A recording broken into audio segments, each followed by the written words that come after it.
ನಮಸ್ಕಾರ, ರಿವ್ಯೂ ಚಾನೆಲ್ಗೆ ಸ್ವಾಗತ. ನಾನು ಸೌಖ್ಯ ಗಾಂವ್ಕರ್.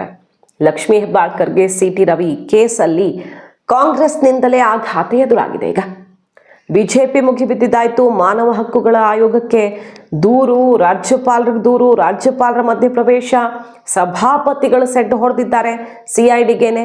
ಇದೆಲ್ಲ ನೋಡಿದ್ದೀವಿ. ಇದರ ನಡುವೆ ಈಗ ಕಾಂಗ್ರೆಸ್ನಿಂದಲೇ ಆಘಾತ. ಲಕ್ಷ್ಮೀ ಹೆಬ್ಬಾಳ್ಕರ್ಗೆ ಈ ಸಿಟಿ ರವಿ ಕೇಸ್ಗೆ ಸಂಬಂಧಪಟ್ಟಂತೆ ಸುರ್ಜೇವಾಲಾ ಬಂದು ಎಲ್ಲವನ್ನ ಸರಿ ಮಾಡಿ ಹೋಗುವ ಪ್ರಯತ್ನ ಮಾಡಿದ್ರು. ಇದರ ಬೆನ್ನಲ್ಲೇ ಮಹತ್ವದ ಬೆಳವಣಿಗೆ ಆಗಿದೆ. ಮಾಹಿತಿನ ಮುಂದೆ ಇಡ್ತಾ ಇದೀವಿ. ಮಿಸ್ ಮಾಡಿದ್ರೆ ನಮ್ಮ ಚಾನಲ್ನ ಸಬ್ಸ್ಕ್ರೈಬ್ ಮಾಡಿ, ನಿಮ್ಮ ಅಭಿಪ್ರಾಯ ಕಮೆಂಟ್ ಮಾಡಿ ತಿಳಿಸಿ. ಎಸ್ ವೀಕ್ಷಕರೇ, ಡಿ.ಕೆ. ಶಿವಕುಮಾರ್ ಮತ್ತು ಸಿದ್ದರಾಮಯ್ಯನವರು ದೆಹಲಿಗೆ ಹೋಗ್ತಿದ್ದಾರೆ. ಡಿ.ಕೆ. ಶಿವಕುಮಾರ್ ಅವರು ಈಗಾಗಲೇ ಡೆಲ್ಲಿಗೆ ಹಾರಿದ್ದಾರೆ.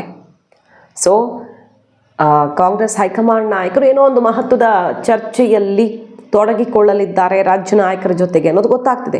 ಇಲ್ಲಿ ಶಾಸಕರಿಗೆ ಕಿವಿ ಹಿಂಡಿ, ಸಚಿವರುಗಳಿಗೆ ಪಾಠ ಮಾಡಿ, ಕಿವಿ ಮಾತು ಹೇಳಿ ಕಟ್ಟಾಜ್ಞೆಯನ್ನು ಹೊರಡಿಸಿದ್ದಾರೆ.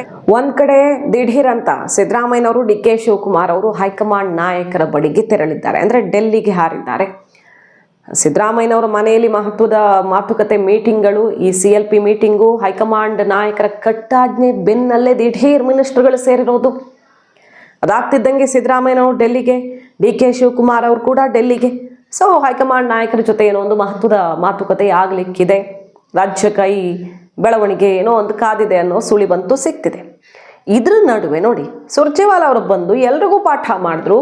ಕಟ್ಟಾಜ್ಞೆ, ಕಟ್ಟುನಿಟ್ಟಿನ ಆದೇಶ, ಯಾರು ತುಟ್ಟಿ ಬಿಚ್ಚಂಗಿಲ್ಲ. CM ಕುರ್ಚಿ, ಮತ್ತೊಂದು ಮಗದೊಂದು ಪಣ ಬಡಿದಾಟದ ಸುಳಿವು ಸಿಗಬಾರ್ದು ಇನ್ನು ಮುಂದೆ. ಹಂಗಿರ್ತೀರಾ ಇರಿ. ಅಷ್ಟರ ಮಟ್ಟಿಗೆ ಹೈಕಮಾಂಡ್ ಆದೇಶವನ್ನು ಬಂದು ಕೊಟ್ಟು ಹೋಗಿದ್ದಾರೆ, ಕಿವಿ ಹಿಂಡು ಹೋಗಿದ್ದಾರೆ.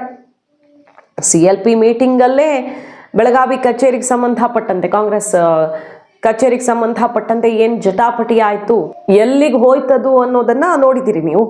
ಲಕ್ಷ್ಮೀ ಹೆಬ್ಬಾಳ್ಕರ್ ಮಾತಿಗೆ, ಡಿ.ಕೆ. ಶಿವಕುಮಾರ್ ಅವರ ಹೊಗಳಿಕೆಗೆ ಸತೀಶ್ ಜಾರಕಿಹೊಳಿ ಸಿಡಿದು ಕೆಂಡವಾದ್ರು. ಅದ್ರ ಬೆನ್ನಲ್ಲೇ ಒಂದು ಮಹತ್ವದ ಬೆಳವಣಿಗೆ ಆಗಿದೆ ಕೈಪಾಳ್ಯದಲ್ಲಿ.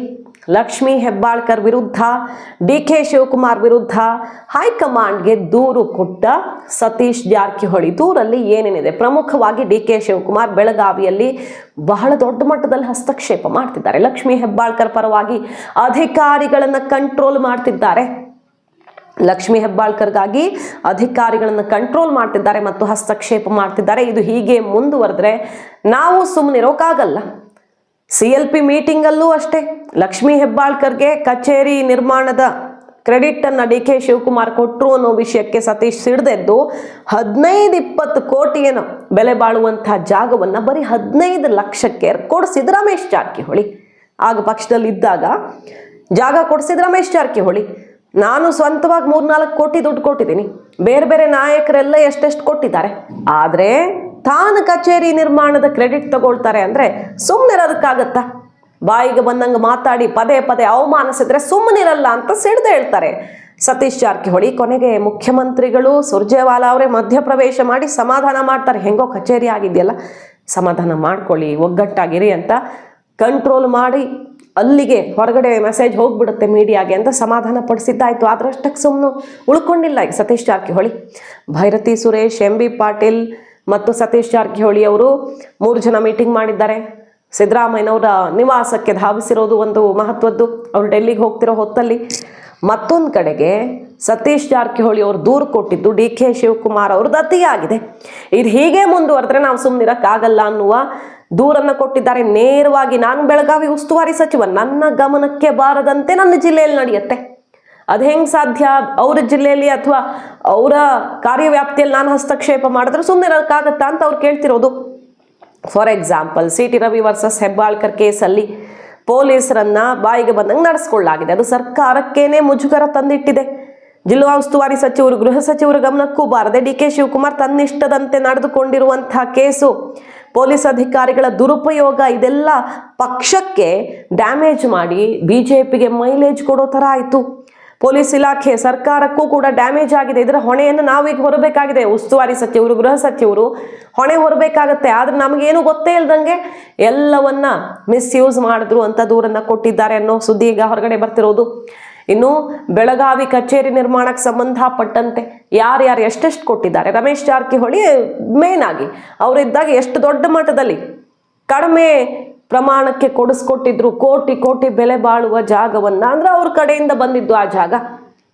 ಹೀಗಿರುವಾಗ ಕ್ರೆಡಿಟ್ ಯಾಕೆ ಲಕ್ಷ್ಮೀ ಹೆಬ್ಬಾಳ್ಕರ್ ತಗೊಂಡ್ರು, ಅವ್ರನ್ನ ಯಾಕೆ DCM ಗುಣಗಾನ ಮಾಡಿದ್ರು, ಅಷ್ಟು ಜನರ ಶಾಸಕರ ಮುಂದೆ ತಪ್ಪು ಸಂದೇಶ ಅಲ್ವಾ ಅದು, ಅವ್ರು ಮಾಡಿದ್ದು ಅಂತ ಕ್ರೆಡಿಟ್ ಕೊಡೋದು, ಸುಮ್ಮನಿರ್ಬೇಕಾ ನಾವು ಅವಮಾನಿಸಿದ್ರೆ ಅನ್ನುವ ಪ್ರಶ್ನೆಯನ್ನು ಎತ್ತಿ ದೂರು ಕೊಟ್ಟಿದ್ದಾರೆ ಸತೀಶ್ ಜಾರಕಿಹೊಳಿ. ಬಹಳಷ್ಟು ವಿಚಾರಗಳಲ್ಲಿ ವರ್ಗಾವಣೆ, ಮತ್ತೊಂದು ಎಲ್ಲದರಲ್ಲಿಯೂ ಮೂಗು ತೂರಿಸ್ತಿದ್ದಾರೆ ಬೆಳಗಾವಿ ರಾಜಕಾರಣದಲ್ಲಿ ಅಂತ ದೂರಿದ್ದಾರೆ ಈಗ ಸತೀಶ್ ಜಾರಕಿಹೊಳಿ. ಪರಮೇಶ್ವರ್ ಅವರ ಕಾಲದಲ್ಲಿ, ಅವರ ಅಧ್ಯಕ್ಷರಾಗಿದ್ದ ಟೈಮಲ್ಲೇನೆ ಕಚೇರಿ ನಿರ್ಮಾಣಕ್ಕೆ ಯಾರ್ಯಾರದ್ದು ಕೊಡುಗೆ ಹೆಂಗೆಂಗಿದೆ ಅನ್ನೋದು ಎಲ್ರಿಗೂ ಗೊತ್ತು ಪಕ್ಷದಲ್ಲಿ. ಹೀಗಿರುವಾಗ ತಪ್ಪು ಮಾಹಿತಿಯನ್ನು ಕೊಡೋ ಪ್ರಯತ್ನ ಆಗಿದೆ. ಕ್ರೆಡಿಟ್ ತಗೊಂಡ್ರೆ ನಾವು ಸುಮ್ಮನಿರಕ್ಕಾಗತ್ತಾ ಅಂತ ಆ ವಿಷಯದಲ್ಲೂ ಕೂಡ ಸಿಟ್ಟು ಮಾಡ್ಕೊಂಡಿದ್ದಾರೆ. ನಮ್ಮ ಅಸ್ತಿತ್ವ ಕೂಡ ಉಳಿಸ್ಕೊಳ್ಬೇಕಲ್ವಾ, ಹಾಗಾಗಿ ನಾವು ಯಾಕೆ ಸುಮ್ಮನಿರಕ್ಕಾಗತ್ತೆ? ಹೀಗೆ ಮುಂದುವರಿತಾ ಇದ್ರೆ, ಹೀಗೆ ಅವಮಾನಿಸ್ತಾ ಇದ್ರೆ ನಾವು ಸುಮ್ಮನಿರೋದಕ್ಕೆ ಸಾಧ್ಯವೇ ಇಲ್ಲ. ಅದೇ ರೀತಿ ಬೆಳಗಾವಿಯಲ್ಲಿ ನಡೀತಲ್ಲ ಕಾಂಗ್ರೆಸ್ನ ಸಮಾವೇಶ, ಗಾಂಧಿ ಭಾರತ, ಅದರಲ್ಲೂ ಕೂಡ ನಮ್ಮನ್ನ ಕಾಂಗ್ರೆಸ್ನ ಇತರ ಶಾಸಕರನ್ನ ಕಡೆಗಣಿಸಲಾಗಿದೆ, ವಿಶ್ವಾಸಕ್ಕೆ ತಗೊಂಡಿಲ್ಲ. ಬರೀ ಲಕ್ಷ್ಮೀ ಹೆಬ್ಬಾಳ್ಕರ್ಗೆ ಮಾತ್ರ ಇಂಪಾರ್ಟೆನ್ಸ್ ಕೊಟ್ಟಿದ್ದಾರೆ. ಇದರಿಂದಾಗಿ ಕಾರ್ಯಕರ್ತರಿಗೆ ಇರಿಸುಮುರುಸಾಗಿದೆ, ಆತ್ಮವಿಶ್ವಾಸ ಕಳ್ಕೊಳ್ಳೋ ರೀತಿಯಾಗಿದೆ. ಇದು ಖಂಡಿತ ಒಳಿತಲ್ಲ. ಉಸ್ತುವಾರಿ ಸಚಿವರನ್ನೇ ಅಲ್ಲಿ ನಡೆದಂತಹ ಕಾರ್ಯಕ್ರಮದಲ್ಲಿ, ಅಲ್ಲಿ ವೆಲ್ಕಮ್ ಬಂಟಿಂಗ್ ಬೋರ್ಡ್ಗಳಲ್ಲೂ ಕೂಡ ಕಡೆಗಣಿಸಿದ್ದು ಎಲ್ಲವನ್ನ ದೂರಿದ್ದಾರೆ. ಸತೀಶ್ ಜಾರಕಿಹೊಳಿ ಅವರು ಒಂದು ರೀತಿಯಲ್ಲಿ ನೇರವಾಗಿಯೇ ಬೆಳಗಾವಿ ರಾಜಕಾರಣದಲ್ಲಿ ಈ ಬೆಳವಣಿಗೆ ಮುಂದುವರೆದ್ರೆ ಏನು ಬೇಕಾದರೂ ಆಗಬಹುದು ಅನ್ನೋ ಮೆಸೇಜ್ ಕೊಟ್ಟಿರೋದು. ಸಂಕ್ರಾಂತಿಯ ಹೊತ್ತಲ್ಲಿ ಬಹಳಷ್ಟು ದೊಡ್ಡ ಮಟ್ಟದಲ್ಲೇ ಕೈ ಕ್ರಾಂತಿ ಆಗುತ್ತಾ ಅನ್ನೋ ಥರದ ಬೆಳವಣಿಗೆಗಳಾಗ್ತಿದ್ದಾವೆ. ಸರಿ ಮಾಡೋಣ ಅಂತ ಬಂದಿದ್ದ ಸುರ್ಜೇವಾಲಾ ಅವ್ರಿಗೆ CLP ಮೀಟಿಂಗಲ್ಲೇ ಶಾಕ್ ಎದುರಾಯಿತು. Lakshmi versus Satish Jarkiholi, DK Shivakumar fight ಇಂದಾಗಿ CM ಕುರ್ಚಿ ವಿಚಾರ ಒಂದು ತೂಕ ಆದರೆ ಬೆಳಗಾವಿ ರಾಜಕಾರಣ ಇನ್ನೊಂದು ತೂಕ ಅನ್ನೋ ರೀತಿಯಲ್ಲಿ ಆಗ್ಬಿಟ್ಟಿದೆ. ಈಗ ನೋಡಿದ್ರೆ ಸತೀಶ್ ಜಾರಕಿಹೊಳಿ ಅವರು ಸಿಡಿದೆದ್ದಿದ್ದಾರೆ. ಹೈಕಮಾಂಡ್ಗೆ ದೂರು ಕೊಟ್ಟು ಈಗ ಸಿದ್ದರಾಮಯ್ಯನವರ ಮನೆಯಲ್ಲಿ ಮೀಟಿಂಗ್ ಕೂಡ ನಡೆಸ್ತಿರೋದು ಮಾತ್ರ ಏನೋ ಒಂದು ದೊಡ್ಡ ಬೆಳವಣಿಗೆಯ ಸೂಚನೆಯನ್ನ ಕೊಡ್ತಾ ಇದೆ. ಪ್ರಶ್ನೆ ಬಂತು ಅಂತ ನನ್ಗೆ ಗೊತ್ತಿಲ್ಲ. ಅವರು ಮಾನ್ಯ ಶಿವಕುಮಾರ್ ಅವರು ಅದರ ಬಗ್ಗೆ ಮಾತನಾಡ್ತಕ್ಕಂಥ ಸಂದರ್ಭದಲ್ಲಿ ಅವರು ಯಾರ್ಯಾರು ಹಣ ಕೊಟ್ಟಿದ್ದಾರೆ ಅಂತ ಏನು ಯಾರು ಡೀಟೇಲ್ಸ್ ಹೇಳಲಿಲ್ಲ. ಅದು ಯಾರ್ದು ಹೆಸರು ಹೇಳಿಲ್ಲ. ಅವರೇನು ಇವ್ರು ಕೊಟ್ಟರು, ಅವ್ರು ಕೊಡಲಿಲ್ಲ, ಅಥವಾ ಯಾರು ಬಿಟ್ಬಿಟ್ರು ಅಂತ ಏನಿಲ್ಲ. ಆಗ ಸತೀಶ್ ಅವರು ನೀವು ಯಾರು ಹೆಚ್ಚಿಗೆ ಹಣ ಕೊಟ್ಟಿದ್ದಾರೆ ಅವರದೆಲ್ಲ ಹೇಳ್ಬೋದಾಗಿತ್ತು ಅಂತ ಒಂದು ಮಾತನ್ನು ಹೇಳಿದರು. ಅಷ್ಟಕ್ಕೆ ಅವರು ಲಕ್ಷ್ಮೀ ಹೆಬ್ಬಾಳ್ಕರ್ ನಾನೇ ಅಧ್ಯಕ್ಷ ಆಗಿದ್ದು ಆ ಸಂದರ್ಭದಲ್ಲಿ, ಎಲ್ಲರೂ ಕಾಂಟ್ರಿಬ್ಯೂಟ್ ಮಾಡಿದ್ದಾರೆ.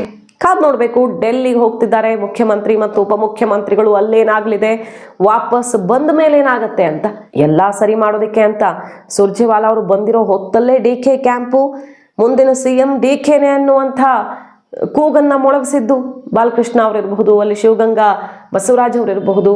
ಇದೆಲ್ಲವೂ ಕೂಡ ಮತ್ತಷ್ಟು ಸಿಡಿದೇಳುವಂತೆ ಮಾಡಿದೆ ಸಿದ್ದು ಬಣವನ್ನ.